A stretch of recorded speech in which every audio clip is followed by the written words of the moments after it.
Hi folks, you're with Tacitus Today, your pushback channel, and thank you for joining this audio live stream.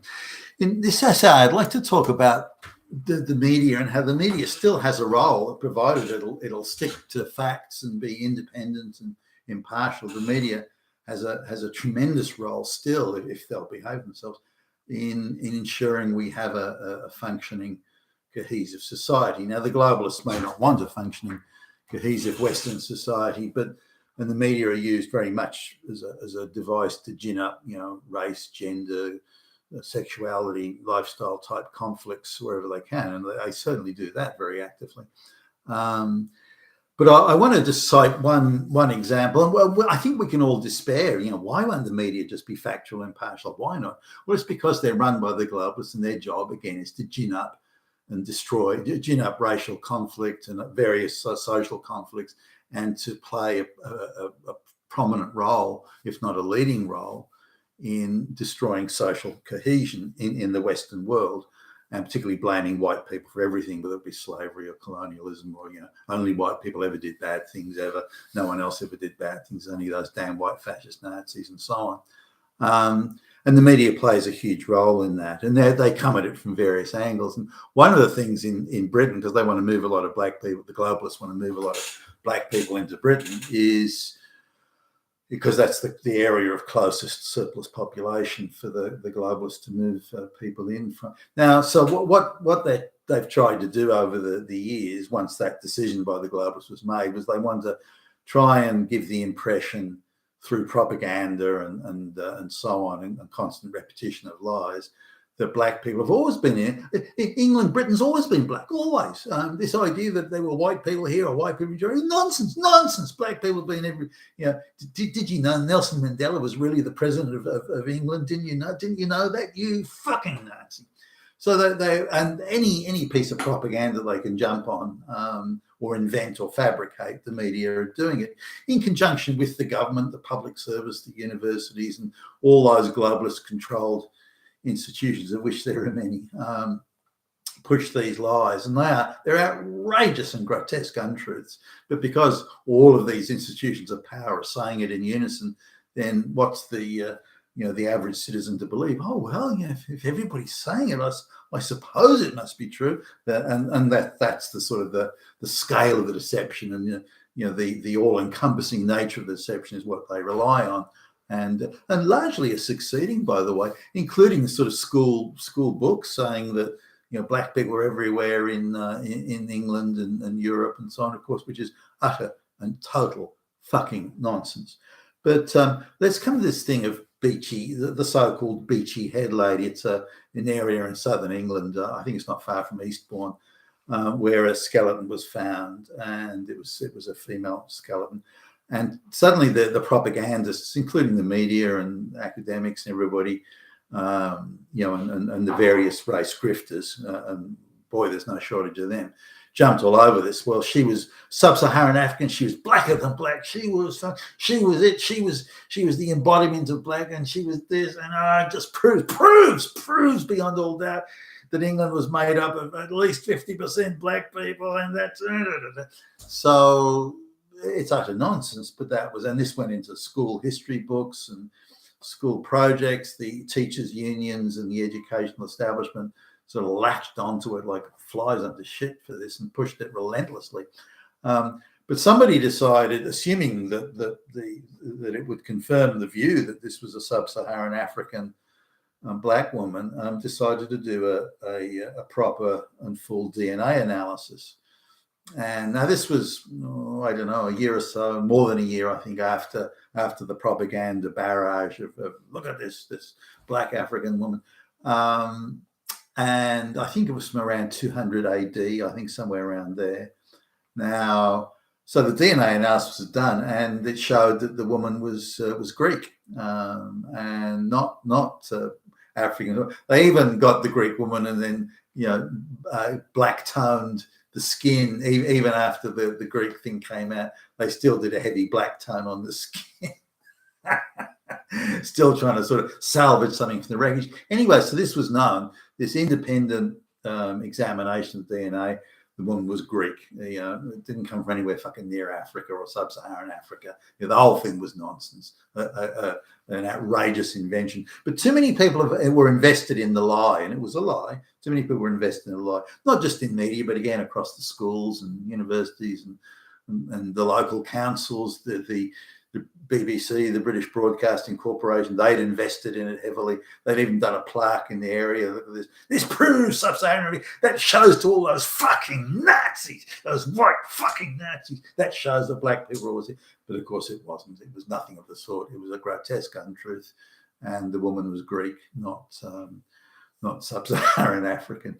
Now, if we look at the Roman Empire of the day, which was all around the Mediterranean basin, and the Romans did move people around, whether they be soldiers or there were sailors or merchants or wives of merchants and soldiers. There were all sorts of people moving around across and through the empire. And the Romans had a pretty efficient naval system and trading, sort of, merchant navy and the military sort of side of the navy and so on. So there was a lot of things moving around, and so people were moving around all across the empire. So it wouldn't have been surprising to find a Greek person in England, or for that matter, a Briton, somebody who's Briton who maybe was in France or in Italy or somewhere around the place. So this was hardly surprising. Now, Greek people were, Greek men were very much selected for tutors for the Roman upper class. And these tutors went around all over the place, including Britain. The Roman governors and the heavies in the military and administrative sort of side of things many of their children would have been tutored by Greek tutors in a whole range of subjects.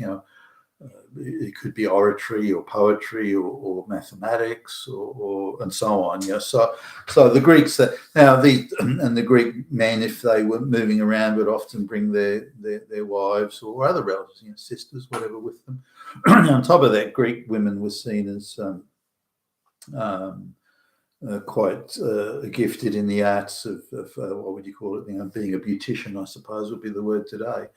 So again, Greek women were around, being beauticians in that era. So they'd have again been servicing as well, I suppose, perhaps slaves or indentured servants of some sort in looking after the beauty needs of the women of the Roman upper class household. So I suspect that this Greek woman would have come from probably that. I mean, she could have been the wife of a well-to-do Greek merchant, I suppose. But so those sort of things were quite common and typical and not unusual in any way across the Roman Empire.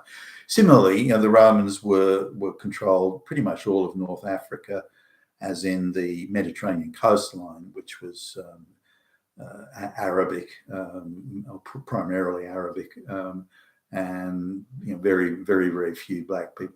There are a few black people that came. The Romans occupied northern Nubia, which is sort of, I don't know, you could say southern, around probably the Sudan, I suppose. But the people on that side of Africa aren't really sub-Saharan. Again, they're more Arabic really than anything. So anyway, there'd have been very few blacks, slaves, or black people generally in the Roman Empire. Now, I mean, there must have been some, for goodness sakes, but they would have been, I would suspect, more around that Mediterranean region, and probably wouldn't have got much out of Egypt, I would suspect.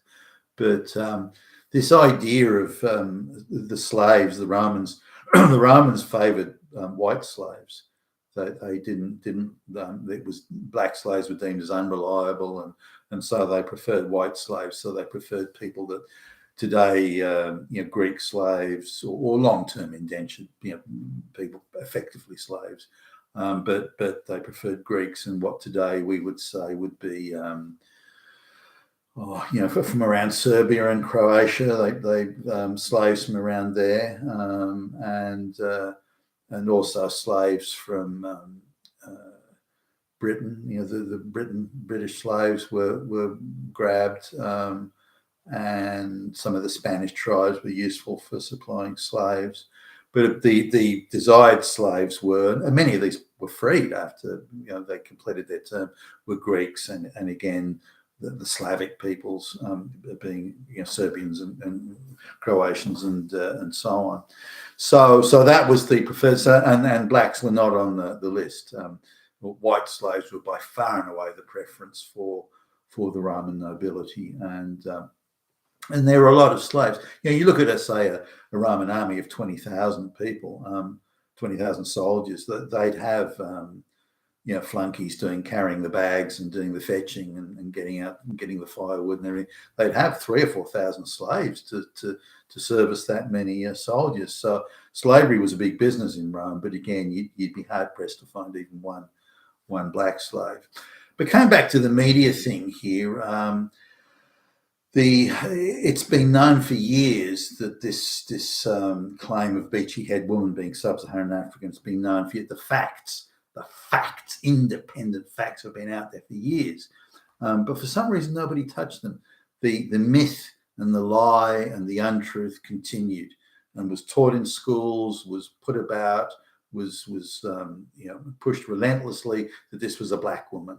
When anybody who wanted to know knew that it wasn't. So they were perpetuating the lie, just closing their eyes to the facts and the truth and the accurate, independent information.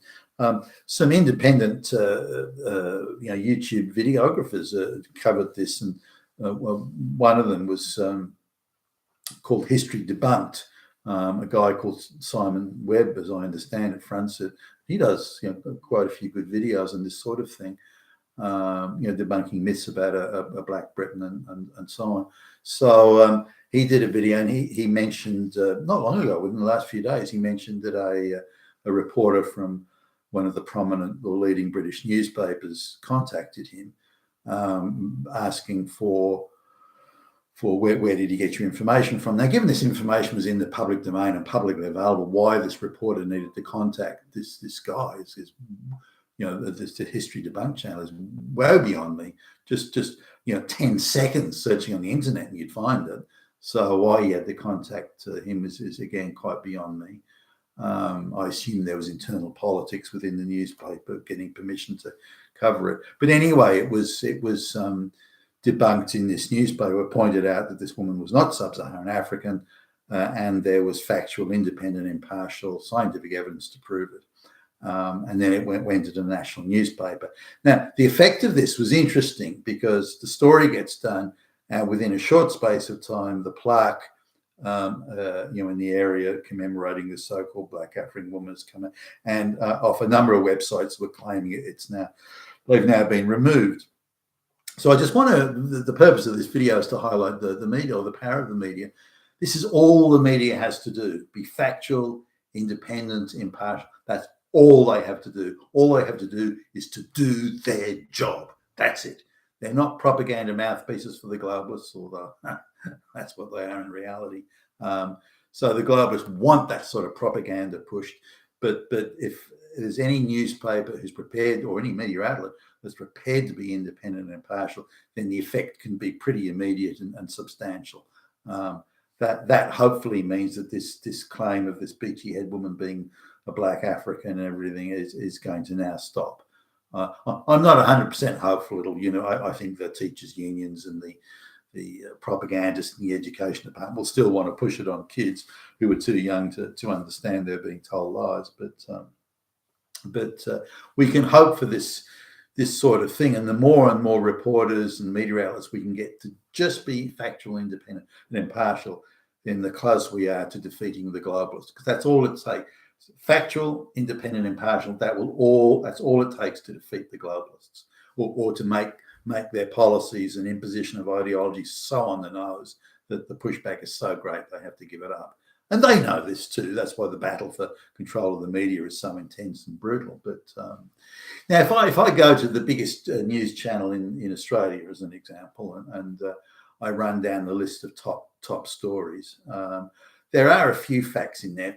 This is one propaganda story I'm looking at now, where they say that 11 a.m. the Senate committee met, and no, that's true. 11 a.m. the Senate did but that's about the only true thing in it. The rest is all fucking propaganda bullshit. They assert the most outrageous things which they don't support as being factual. Claiming people are white supremacists, Nazis. In fact, they just assert all this stuff, and so I think somehow they know what other people are thinking or what their intentions are. And looking at far right populist so and so. Well, why isn't the other side, the far left, Marxists? So there's no balance in the reporting at all. But there's no attempt or desire to be accurate. Their job is to push propaganda. That's their role. It's not to be while accusing everyone else of doing the propaganda. But that's their role. But if we can get a stage of independent impartiality and factual reporting, this is the sort of effect it has with this beachy head lady. But the media that did end up factually reporting it, they had access to this information that she wasn't sub-Saharan African, a black African. They had access to this information for years. And yet none of the media outlets decided to report on it when they could have easily on information that could have been effortlessly accessed all over the public domain. You've been with Tacitus today, and thank you for listening.